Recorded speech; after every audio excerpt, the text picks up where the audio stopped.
Here's a number that'll either sit pretty well with you or make your stomach drop a little. The median super balance across every single Australian who's got a super account is under 70 grand, not for people just starting out, not for 20-somethings, that's everyone, averaged across the whole country. So if your balance is sitting above that right now, congratulations, you're technically ahead of the pack. But here's the catch nobody tells you. Being ahead of the median doesn't mean you're actually on track, because most Aussies are sizing themselves up against the wrong yardstick entirely. A rough, I'll probably need $1 million guess, some generic online calculator or whatever they reckon their mates have got. So in this video, I'm walking you through 5 genuine signs your super is actually where it should be, using real 2026 numbers, not vibes and not rules of thumb. And stick around for sign 5, because that's the one that splits people who are ahead by luck from people who are ahead on purpose. It comes down to a figure on the Services Australia site that almost nobody checks before they hit retirement age, even though it can shape how much money lands in their bank account every single fortnight for decades. Every figure in this video comes straight from the ATO's tax statistics, the ASFA retirement standard, and the official age pension thresholds, not guesswork. Sign 1, you know exactly where you sit against your own age group, not the national average. This is where most people get it twisted. The real question isn't, do I have enough? It's how do I compare to people my age? ATO figures show the median balance around age 40 sits near 83 grand. By your early 50s, it's closer to 120,000. Push into your late 50s, and the typical balance climbs to around 200,000. And heading into your early 60s, right before most people clock off, the median sits somewhere around 200 grand. Even the top quarter of savers in that bracket only average around 310,000, still nowhere near ASFA's comfortable retirement target of 630 grand for a single homeowner. So if you're 45 with 200 grand sitting in your fund, you're genuinely ahead of most people your age. If you're 50 with 300 grand, you're doing better than the vast majority of your peers. That's not a license to relax. It just means stop comparing yourself to panic and start comparing yourself to reality. Jump on my Gov this week, pull up your balance and check it against the numbers for your age bracket. That's your actual starting line. Quick one before we keep going. Drop your age bracket in the comments and I'll reply with roughly where the median sits for you. It takes 2 seconds and it might genuinely surprise you. Sign 2, you've actually chosen your investment option instead of leaving it wherever your employer parked it. Recent industry data shows well over half of Australians are still sitting in the exact fund their first employer signed them up for, untouched. Only a small slice ever bother making extra contributions to bring their taxable income down.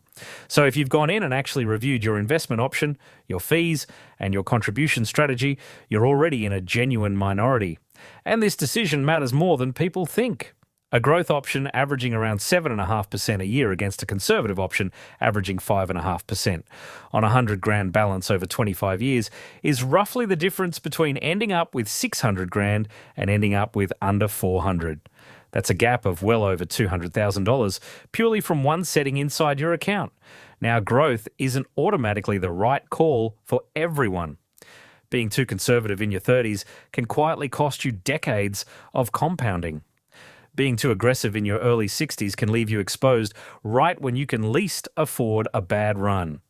Sign 3, you've got money building outside super, and I don't mean the family home. This is a massive differentiator because most Australians only ever build wealth in 2 places, their super and their house, and both are locked up until you're well into your 50s or 60s. If you want any flexibility at all, cutting back your hours early, retiring a bit sooner, having a buffer before you can touch your super, you need something outside the system entirely. That might be ETFs, dividend-paying shares, or a managed fund sitting in an everyday brokerage account. It doesn't need to be huge to matter.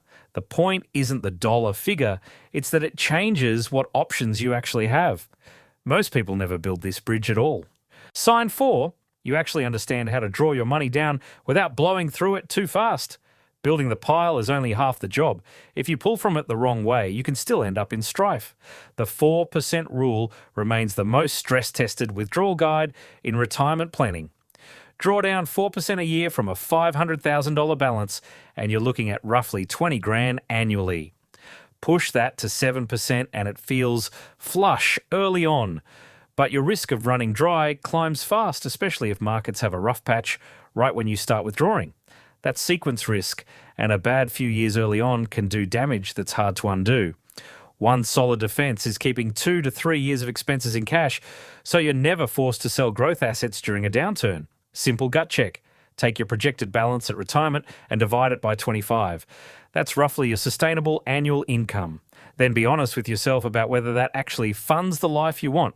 Sign 5, you've actually factored the age pension into your plan instead of treating it like a last resort for people who didn't save enough. This is the sign that separates people who are ahead by accident from people who are ahead by design. The age pension isn't a backup plan. It's baked into how Australia's whole retirement system is built, and whether you qualify, plus how much you get, comes down heavily to what your assets look like at 67. From the 1st of July 2026, the Services Australia Assets Test cuts off the part pension entirely for a single homeowner once assets pass $33,500, and for a homeowner couple combined, that cut-off sits at just over $1,100,000. Your family home doesn't count towards that figure at all. The full pension currently pays just over $31,000 a year for a single person, and around $47,000 combined for a couple, which means plenty of Australian homeowners sitting on $400,000 to $800,000 in super could still qualify for at least a part pension, and most of them have never actually run the numbers. Here's why that chain matters. How hard you draw down between 60 and 67 changes your balance at 67. Your balance at 67 changes what pension you're entitled to, and that entitlement changes your total income for the rest of your life. That's not a minor detail. That's the entire system working exactly as it was designed to. So here's the honest picture. Most people nearing retirement have less in super than they assume. Most never actively chose their investment option. Most have nothing built outside their super. Most have never worked out a sustainable drawdown rate. And most have never checked where the pension thresholds actually sit. None of that is a personal failing. It's just what happens when a system signs you up automatically and then goes quiet. The good news is every single one of these is checkable tonight for free. Your balance, your investment option, whatever you've got outside super, your drawdown plan, and the pension thresholds that might apply to you. Once you've checked those 5 things, you're already ahead of the huge majority of people who never bother looking.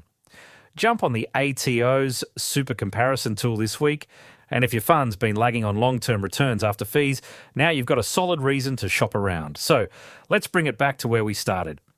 The median super balance across the country sits under $70,000. If you're above that, technically you're ahead of the median, but now you actually know what being properly ahead looks like. 5 real signs backed by real 2026 data, and every single one of them is something you can go and check yourself. If this gave you a clearer picture of where you actually stand, smash the like button, subscribe for more of this, and send it to that mate who keeps saying their super is probably fine without ever once checking. Because probably fine isn't a plan, it's a guess. Thanks for watching, and I'll see you in the next one.